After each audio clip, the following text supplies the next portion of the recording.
नमस्कार मित्रांनो, अस्सल हाताची चव या मराठी यूट्यूब चॅनलमध्ये तुम्हा सर्वांचं स्वागत आहे.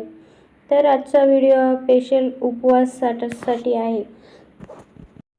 यामध्ये आपण उपवासासाठी खास स्पेशल रेसिपी घेऊन आलो आहोत, जे बनवायला एकदम सोपी आहे पण खायला एकदम खमंग आहे आणि काहीतरी युनिक, म्हणजे रोजचीच साबुदाणा खिचडी नाही आहे तर काहीतरी वेगळं आहे, जी लहानांपासून मोठ्यांपर्यंत सगळ्यांनाच आवडेल. आणि हो, बनवायला तर एकदमच सोपी आहे. 20 मिनिटात बनवून तयार होते. चला तर मग रेसिपीला सुरुवात करूया.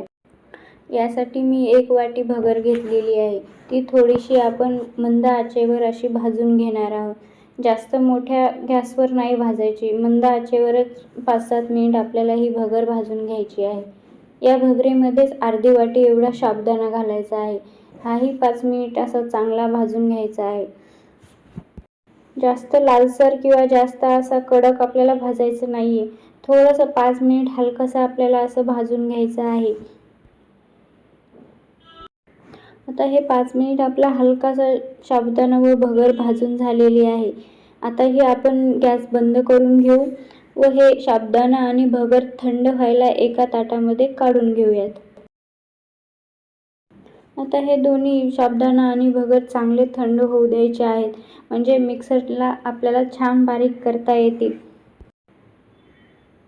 आता हे छान थंड झालेले आहे. मिक्सरचे भांडे घ्यायचे आणि त्यामध्ये जाडसर, म्हणजे असं जास्त बारीकही नाही, असं थोडंसं जाडसर बारीक करून घ्यायचं आहे. मिक्सरचं 2-3 वेळा बंद चालू करून हे आपल्याला वाटण करून घ्यायचं आहे. आता यामध्ये अर्धी वाटी एवढं दही घालायचं आहे आणि हेही एकदा मिक्सरला फिरून घ्यायचं आहे. आता बघू शकता, दही चांगलं मिक्स झालेलं आहे. आता हे आपण एका भांड्यामध्ये काढून घेऊयात. वाटल्यास तुम्ही फक्त भगर आणि साबुदाणा बारीक करून त्यामध्ये बाहेर काढूनही दही मिसळू शकता, पण असं मिक्सरच्या भांड्यात मिसळल्याने दही व्यवस्थित साबुदाणा आणि भगरीला मिसळतं, म्हणून मिक्सरच्या भांड्यात हे दही घालून घ्यायचं. आता यामध्ये मी जेवढं दही घेतलं, म्हणजे अर्धी वाटी, तेवढंच पाणी घेत आहे. जास्त पातळसरही आपल्याला करायचं नाही आणि जास्त घट्टसरही आपल्याला करायचं नाहीये. आता ते पाणी यामध्ये टाकून हे मिक्स करून घ्यायचं आहे. आता गाठी न राहता पूर्ण व्यवस्थित मिक्स करून घ्यायचं आहे. एकही गाठ आपल्याला यामध्ये ठेवायचं नाही. चमच्याने असं व्यवस्थित मिक्स करून घ्यायचं आहे. तुम्ही आपल्या फिरकीनेही मिक्स करून घेऊ शकता. इथे मी असं चमच्याने पूर्ण हे मिक्स करून घेतलेलं आहे. एकसारखं हलवत राहिलं की हे बरोबर मिक्स होते. तर बघू शकता हे मिक्स झालेलं आहे. आता हे आपल्याला 15 मिनिट झाकून ठेवायचं आहे. मित्रांनो, हे मिश्रण 15 मिनिट बरोबर जर तुम्ही टाईमशीर झाकून ठेवलं तर हे बरोबर होतं. बघा, आता याने पाणी पूर्ण सोकून घेतलेलं आहे. असं एवढंसं पातळसर घट्टसर आपलं मिश्रण झालेलं आहे. बरोबर 15 मिनिट ठेवायचं मित्रांनो, म्हणजे आपलं बॅटर बरोबर तयार होते. आता यामध्ये अर्धी वाटी एवढा शेंगदाण्याचा कूट घातलेला आहे. शेंगदाणे भाजून शेंगदाण्याचा कूट करायचा.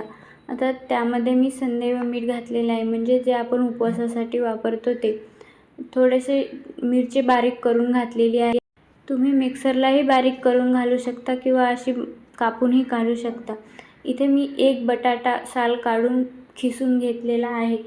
तुम्हाला बटाटा मिक्सरच्या बॅटरमध्ये घालायचा असेल तर तुम्ही मिक्सरलाही बारीक करून घेऊ शकता, पण मी असा खिसून घेतलेला आहे. आता हे व्यवस्थित आपल्याला पूर्ण मिक्स करून घ्यायचं आहे. हे बॅटर आता व्यवस्थित एकाच दिशेने आपल्याला 2-3 मिनिट चांगलं परतून घ्यायचं आहे, म्हणजे हलवून घ्यायचं आहे, म्हणजे यामध्ये मीठ व्यवस्थित मिक्स होईल. मित्रांनो, आषाढी वारी आता चालू आहे. आता मोठी एकादशी येते, तर आपल्या महाराष्ट्रात लहान लेकरंही हे उपवास करतात. तर हे लहानांसाठी तर एकदम खास रेसिपी आहे, तशीच मोठ्यांसाठीही आहे बरं का. आता यामध्ये थोडासा खाण्याचा सोडा घालायचा आहे. त्यावर थोडंसं पाणी घालून हे मिक्स करून घ्यायचं आहे. खाण्याचा सोडा तुम्ही जेव्हा आपल्याला बनवायचे तेव्हा लगेच टाका. ते जास्त वेळ अगोदर टाकून ठेवू नका, म्हणजे त्याला फेस येतो. हे कधीही बॅटर पूर्ण तयार असेल तेव्हाच घालायचा. आता आप्पे पात्राला थोडंसं तूप टाकायचं. तूप किंवा तेल तुम्ही काही वापरत असाल ते टाकू शकता. तर पूर्ण आप्पे पात्राच्या कप्प्यात हे तूप टाकून घ्यायचं आहे. आता आप्पे पात्र छानसं गरम झालं की त्यामध्ये एका कप्प्यामध्ये आपल्याला हे बॅटर टाकायचं आहे, म्हणजे आपले आप्पे करून होतात. बघू शकता असं एक करून हे बॅटर टाकायचं आहे. कसं आहे ना मित्रांनो, रोजची साबुदाणा खिचडी खाऊन खाऊन कंटाळतं, त्यामुळे हे करायचं आहे. आता 10 मिनिट हे झाकून ठेवायचं आहे. 10 मिनिटानंतर बघू शकता आता हे आप्पे चांगले आपले एक साईडने खरपूस असे भाजलेले आहेत. तर सगळे आप्पे एक साईड दोन्ही साईडने पूर्ण भाजून घ्यायचे आहेत. बघू शकता आता हे आप्पे आपले चांगले दोन्ही साईडने भाजलेले आहेत. या आषाढी एकादशीला काहीतरी खास रेसिपी तयार करायची मित्रांनो, तर ही रेसिपी तुम्ही एकदा नक्की ट्राय करा. लहानांपासून मोठ्यापर्यंत सगळ्यांना ही रेसिपी नक्की आवडेल. व्हिडिओ आवडला असेल तर एक लाईक, शेअर, कमेंट नक्की करा आणि चॅनलवर नवीन असाल तर चॅनलला नक्की सबस्क्राईब करा.